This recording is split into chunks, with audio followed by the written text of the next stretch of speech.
Hi dear students, कैसे हो आप। अगर मैं आपके साथ एक्सरसाइज 3.3 की बात करता हूं तो इस एक्सरसाइज के पहले 8 क्वेश्चन मैंने आपको वीडियो लेक्चर के माध्यम से पहले ही टीच करा दिए हैं। अगर मैं क्वेश्चन नंबर 9 को देखता हूं इस एक्सरसाइज में, जो क्वेश्चन नंबर 9 लिखा हुआ है बहुत ईजी क्वेश्चन है जिसको आप सॉल्व कर सकते हैं। इसके बाद अगर मैं क्वेश्चन नंबर 10 को देखता हूं, बहुत इंपॉर्टेंट क्वेश्चन है, बोर्ड एग्जाम में कई बार पूछा गया क्वेश्चन है। आइए इस क्वेश्चन के बारे में डिस्कस करते हैं। क्वेश्चन में लिखा हुआ है, क्वेश्चन नंबर 10 मैंने सेकंड पार्ट लिया है जो 3x3 मैट्रिक्स का क्वेश्चन है। क्वेश्चन में कहा है ये कोई मैट्रिक्स है, express as the sum of a symmetric and skew symmetrics. इसका मीनिंग ये हुआ कि इस मैट्रिक्स के हमें 2 पार्ट्स करने हैं। इस मैट्रिक्स के हमें 2 पार्ट बनाने हैं जिनमें से एक पार्ट सिमेट्रिक मैट्रिक्स का होना चाहिए और एक पार्ट स्क्यू सिमेट्रिक्स का होना चाहिए। डियर स्टूडेंट्स, इस मैट्रिक्स के मुझे 2 पार्ट बनाने हैं। कितने पार्ट बनाने, यानी कि यार इस मैट्रिक्स के 2 हिस्से करने हैं, 2 हिस्से। एक हिस्सा तो होना चाहिए सिमेट्रिक मैट्रिक्स का और दूसरा वाला पार्ट होना चाहिए स्क्यू सिमेट्रिक्स का। और हिस्से भी शर्त के अनुसार, अगर हम उन दोनों मैट्रिक्स को ऐड करें, और अगर उन दोनों मैट्रिक्स को हम लोग ऐड करें तो वापस उन दोनों का सम मुझे यही मैट्रिक्स मिलना चाहिए। करते हैं बात। सबसे पहले दी गई मैट्रिक्स को आप यहीं कहें लिखेंगे लेट ए इज इक्वल। सबसे पहले दी गई मैट्रिक्स को मैंने ए के इक्वल लेट कर लिया। अगर आप किसी मैट्रिक्स को 2 हिस्सों में तोड़ना चाहते हैं और पहले वाला हिस्सा सिमेट्रिक्स का हो और दूसरे वाला हिस्सा स्क्यू सिमेट्रिक्स का हो, तो ऑलवेज डियर स्टूडेंट्स यूज करते हैं a equal 1/2 a plus a का transpose plus 1/2 a minus a का ट्रांसपोज। इस मैट्रिक्स को अगर आप 2 हिस्सों में तोड़ो तो ये पहले वाला जो हिस्सा आएगा इसको कहेंगे हम सिमेट्रिक मैट्रिक्स। आप पहले से भी जानते हैं, जब मैं आपको सिमेट्रिक्स मैट्रिक्स की थ्योरी पढ़ा रहा था तो उसमें मैंने लिखा था 1/2 a प्लस a का ट्रांसपोज एक सिमेट्रिक मैट्रिक्स होता है।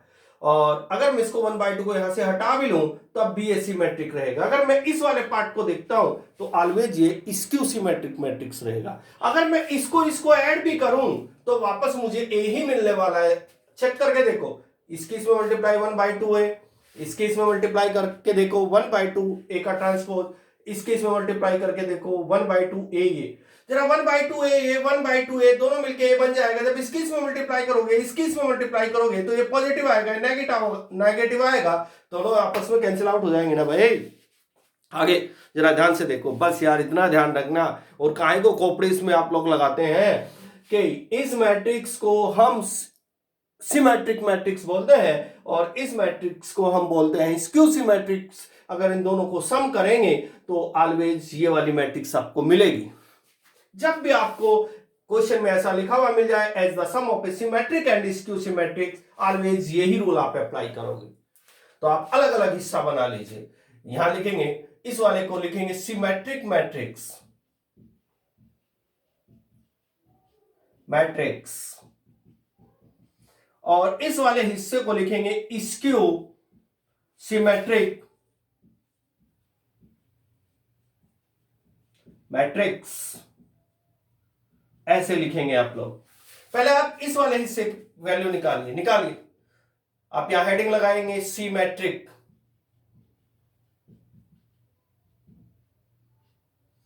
मैट्रिक्स। कैसे सर, इसकी यार वैल्यू तो लिखो 1/2, ये वाला हिस्सा निकालो 1/2 a प्लस a का ट्रांसपोज। अब वैल्यू रखो symmetric matrix 1/2 as it is.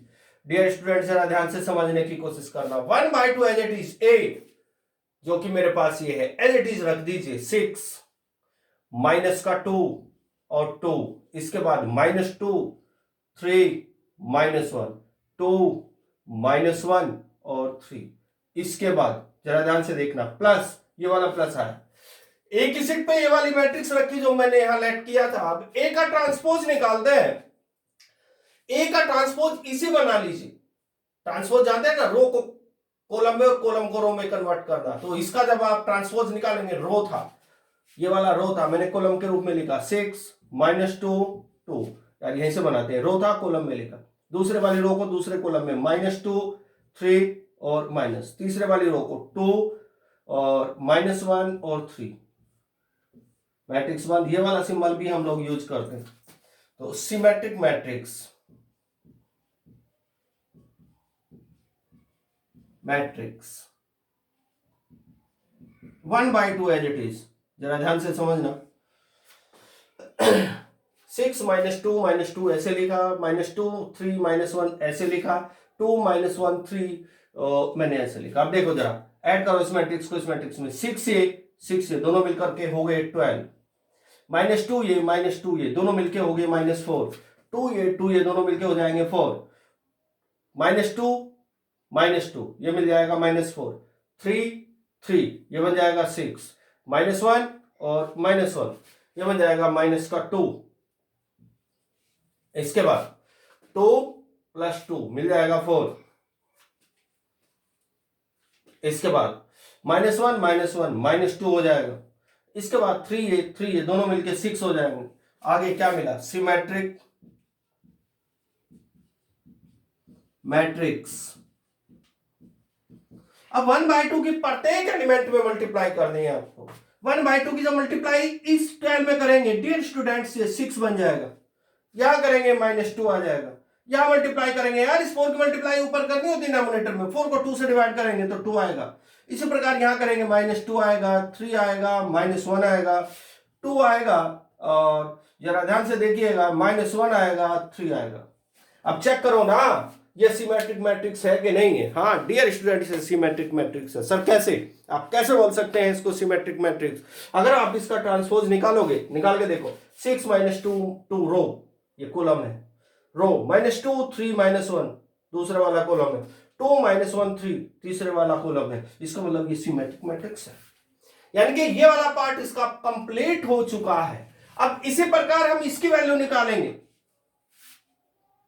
इसी प्रकार हम इस वाले की वैल्यू निकालेंगे 1/2 A - A का ट्रांसपोज, और जो वो आंसर आएगा उसको हम लोग कहेंगे स्क्यू सिमेट्रिक मैट्रिक्स। करके दिखाता हूं।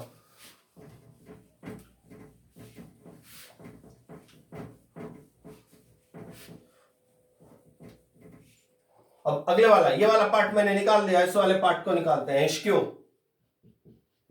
सिमेट्रिक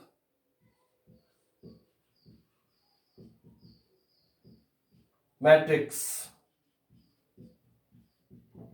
क्या फार्मूला बताया था, 1/2, ये लिखा हुआ तो है, A - A का ट्रांसपोज। आगे बात करते हैं, यहां देख लीजिए, स्क्यू सिमेट्रिक मैट्रिक्स क्या बन जाएगा, 1/2 एज इट इज। सबसे पहले ए मैट्रिक्स को लिखिए, जो कि यहां लिखा हुआ है, 6 -2 2 -2 3 और -1 2 -1 और 3, ये ए मैट्रिक्स आई, माइनस ये वाला माइनस ए का ट्रांसपोज, इसी का ट्रांसपोज करके लिखिए, यहां ए तो लिखा हुआ है, इसी का ट्रांसपोज कर देता हूं, रो का कॉलम बनाइए, 6 -2 2 -2 3 -1, फिर आगे क्या आया, 2 -1 और 3। आगे देखो dear students, skew symmetric matrix 1/2 as it is. जरा ध्यान से देखना, यहां लिख रहा हूं, मन लगा करके देखना dear students, 6 -6 6 -6 0, -2 minus plus, -2 minus plus कितना हो जाएगा, ये बन जाएगा आपका 0, 2 -2 क्या बन जाएगा 0, आगे दौड़ो, -2 माइनस प्लस 0, इसके बाद 3 -3 क्या आया 0, इसके बाद -1 माइनस प्लस, ये बन जाएगा 1, कैंसिल आउट हो जाएगा, वो सॉरी 0, इसके बाद 2 -2 0, एंड सिमिलरली यहां भी 0 आ जाएगा, यहां भी 0 आ जाएगा, तो आप लिखेंगे स्क्यू सिमेट्रिक मैट्रिक्स। 1/2 के अंदर मल्टीप्लाई कीजिएगा, 1/2 के प्रत्येक एलिमेंट में मल्टीप्लाई करेंगे तो 1/2 गायब, 0 0 0 0 0 0 0 0 0। सर ये तो जीरो मैट्रिक्स आई, ये स्क्यू सिमेट्रिक मैट्रिक्स कहां आई? अरे डियर स्टूडेंट्स, जीरो मैट्रिक्स भी एक स्क्यू सिमेट्रिक मैट्रिक्स होती है। क्या कहा मैंने आपसे? जीरो मैट्रिक्स भी एक स्क्यू सिमेट्रिक मैट्रिक्स होती है। अब आप आंसर बनाने के लिए जो आपका आंसर पहले आया था उस आंसर को यहां रख दीजिए सिमेट्रिक मैट्रिक्स, और इसकी जगह रख दीजिए ये वाली मैट्रिक्स या स्क्यू सिमेट्रिक मैट्रिक्स। तो हमारा ये मैट्रिक्स दो हिस्सों में टूट जाएगा। यही हमें क्वेश्चन में सोल्व करना था। अब इस क्वेश्चन नंबर 10 के बाकी के जो पार्ट है, टोटल पार्ट क्वेश्चन नंबर 10 में 4 है, जो मैंने पार्ट कर दिया है वो बहुत इजी पार्ट था, बाकी इससे भी इजी है। ये 3/3 का सोल्व किया है, 2/2 वाले को आप खुद करना है। इसके बाद क्वेश्चन नंबर में 11 की बात करता हूं।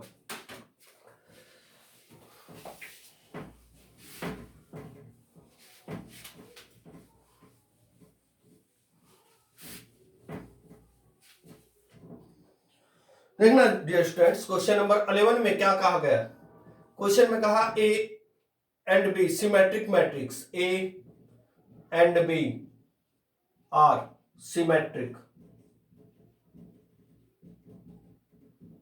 मैट्रिक्स।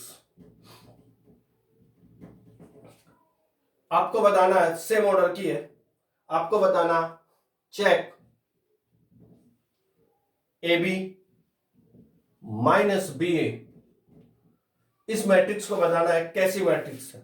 और एमसीक्यू वाला क्वेश्चन है, स्क्यू सिमेट्रिक्स है, सिमेट्रिक्स है, जीरो मैट्रिक्स है या आइडेंटिटी मैट्रिक्स है। करते हैं बात, जरा ध्यान से देखना सॉल्यूशन।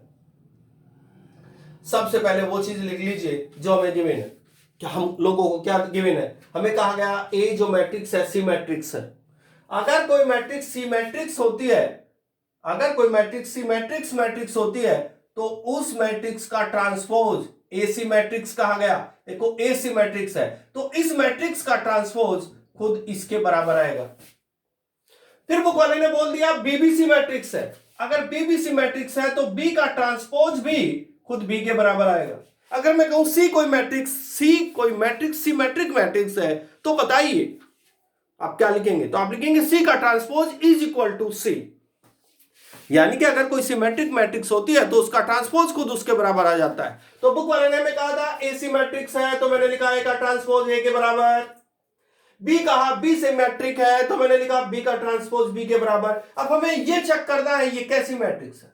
तो क्या करूंगा मैं? इसको चेक करने के लिए ए बी माइनस बी ए का ट्रांसपोज निकालूंगा। इसका क्या निकालूंगा? ट्रांसपोज। अगर इसका ट्रांसपोज खुद यही निकल करके आया तो मैं चिल्ला के बोल दूंगा सिमेट्रिक मैट्रिक्स है। अगर इसका ट्रांसपोज खुद ये नहीं आया बल्कि इसके मुखड़े पे माइनस का साइन नजर आ गया तो दुनिया वालों को कहूंगा भाई ये तो स्क्यू सिमेट्रिक मैट्रिक्स है। कर दे तो इसका ट्रांसपोज निकालो। ट्रांसपोज निकालने का क्या तरीका था? देखो जब हम इसका ट्रांसपोज निकालेंगे ये टी पहले ए बी के ऊपर एक साथ जाएगा, ऐसे लिखेंगे ए बी का ट्रांसपोज माइनस, फिर ये ट्रांसपोज बी ए के ऊपर जाएगा, बी ए का ट्रांसपोज। आगे सोल्व किया, ये ट्रांसपोज जब इनटू में खुलता है तो पहले बी के ऊपर चढ़ेगा, बाद वाले नंबर के ऊपर चढ़ेगा तो बी का ट्रांसपोज, फिर पहले वाले के ऊपर चढ़ेगा। रूल होता है, बताया था मैंने आपको इसके बारे में। माइनस ऐसे ही ये ट्रांसपोज पहले बाद वाले नंबर के ऊपर चढ़ेगा, ए का ट्रांसपोज, ये ट्रांसपोज फिर पहले वाले नंबर के ऊपर जाके चढ़ जाएगा। तो बी का ट्रांसपोज देखो यहां से वैल्यू रखो, बी का ट्रांसपोज क्या है? बी। ए का ट्रांसपोज क्या है? ए माइनस ए का ट्रांसपोज क्या है? ए। बी का ट्रांसपोज क्या है? बी। अब जरा ध्यान से देखिएगा, ए बी स्टार्टिंग है तो यहां ए बी बनाने के लिए मैं इसमें से माइनस कॉमन ले लूंगा। माइनस कॉमन लेते ही ए बी जो नेगेटिव था तुरंत पॉजिटिव हो जाएगा। ए बी, ये बी ए पॉजिटिव था तुरंत नेगेटिव हो जाएगा बी ए। अब जरा ध्यान से देखिएगा, a b b a minus minus, पर मुखड़े पे क्या नजर आ गया? माइनस। इस माइनस का मीनिंग क्या होता है कि यार ये तो स्क्यू सिमेट्रिक मैट्रिक्स है, क्योंकि स्क्यू सिमेट्रिक मैट्रिक्स में ए का ट्रांसपोज इक्वल टू होता है माइनस ए। तो जब स्टार्टिंग में माइनस नजर आ जाए तो दुनिया वालों को चिल्ला के बोलो यार ये तो स्क्यू सिमेट्रिक मैट्रिक्स है। तो हम लिखेंगे so a b minus b a is skew symmetric matrix, skew symmetric matrix. ये तो स्क्यू सिमेट्रिक मैट्रिक्स। अगर ये माइनस नहीं आता तो ये सिमेट्रिक मैट्रिक्स होती, सिर्फ सिमेट्रिक मैट्रिक्स। चलो अगले वाले क्वेश्चन के ऊपर बात करते हैं, जो इस एक्सरसाइज का लास्ट वाला क्वेश्चन है डियर स्टूडेंट्स। क्वेश्चन नंबर है आपका 12 क्वेश्चन को देखते हैं। 12 क्वेश्चन में कहा गया if a is equal cos alpha sine alpha, cos alpha sine alpha, फिर आपको कह दिया माइनस साइन अल्फा और जी cos alpha, cos alpha sine alpha minus sine alpha, cos alpha sine alpha minus sine alpha cos alpha. Then क्या then भाई, a plus ए का transpose, कुछ बुक में यहां डैश लगा हुआ है, डैश लिखिए टी लिखिए, दोनों बात एक ही होती है, इज इक्वल आई। बुक वाला कह रहा है find the value of, then find alpha, alpha को निकालो कौन है, बड़ा इजी है यार, कुछ भी नहीं। हम क्वेश्चन को सॉल्यूशन करने के लिए, सॉल्यूशन जब भी आपसे अल्फा एक्स वगैरह की वैल्यू पूछी जाए ऑलवेज दोनों साइड लेके चलते हैं। जो कंडीशन दी गई है इसको लेके चलो, इसको लेके चलो, क्वेश्चन का आंसर खुद निकल जाएगा। जैसे यहां लिखा हुआ ए जो गिवन है, ए प्लस ए का ट्रांसपोज इज इक्वल आइडेंटिटी, ए की सीट पर बैठाइए यार, जो ये मैट्रिक्स है सरकार ने जो हमको दिया है, कोस alpha minus sine alpha, sine alpha फिर क्या है कोस अल्फा, अरे ये मैट्रिक्स ए है ना, प्लस ए का ट्रांसपोज, इसी का ट्रांसपोज बना के लिखिए, रो है रो रो रो, कॉलम में लिखिए कोस अल्फा माइनस साइन अल्फा, ये माइनस साइन अल्फा कहां से उठ के आ रही, ये वाली रो, ये वाला कॉलम, इस वाली रो का साइन अल्फा, ये वाली रो, ये वाला कॉलम बन जाएगा cos alpha is equal to I, I बोले तो 1 0 0 1 आइडेंटिटी मैट्रिक्स। ध्यान दीजिएगा dear students, cos alpha plus cos alpha, आप लिखेंगे यहां 2 cos alpha minus sine alpha plus sine alpha, ये बन जाएगा 0, sine alpha plus minus sine alpha क्या बन जाएगा 0, कोस अल्फा क्या बन जाएगा 2 कोस अल्फा। आगे आपको क्या मिला, जरा ध्यान से देखिएगा, आपको आगे क्या मिला है 1 0 0 1, यानी कि आइडेंटिटी मैट्रिक्स आपको दी गई है। कैसे निकालेंगे, इसको लिखेंगे 1 0 0 1। अब आप कंपेयर कीजिए, कंपेयर, अरे यार कंपेयर करो, 2 कोस अल्फा के सामने 1 को बैठाओ तो लिखो 2 cos alpha equal 1, cos alpha equal क्या मिल जाएगा 1/2, कोस अल्फा इक्वल, अब टेबल में देखो कोस में 1/2 कितना डिग्री की वैल्यू होती है, ये तो यार 60 की होती है ना, तो 60 को क्या लिखोगे कोस π/3, अल्फा कौन बना, कंपेयर करके देखो ना π/3, अल्फा कौन बना π/3, दिस इज आंसर। आपकी एक्सरसाइज फिनिश हो चुकी है डियर स्टूडेंट्स। अगली एक्सरसाइज में आपको इनवर्स निकालना सिखाएंगे। अगली एक्सरसाइज रो ट्रांसफॉर्मेशन में से या एलिमेंट्री रो ट्रांसफॉर्मेशन मेथड या कॉलम ट्रांसफॉर्मेशन मेथड से हम इनवर्स निकालना सीखेंगे। फिर आपका ये चैप्टर फिनिश हो जाएगा, सिर्फ मिसलेनियस एक्सरसाइज रहेगी। तो अगले वाले वीडियो लेक्चर में डियर स्टूडेंट्स मैं आपको इनवर्स निकालना सिखाऊंगा, बट जब तक अपनी फेयर कॉपी पे आपको एक कंप्लीट वर्क करना है। ओके बेटा, और मेहनत से पढ़ना है। बाय।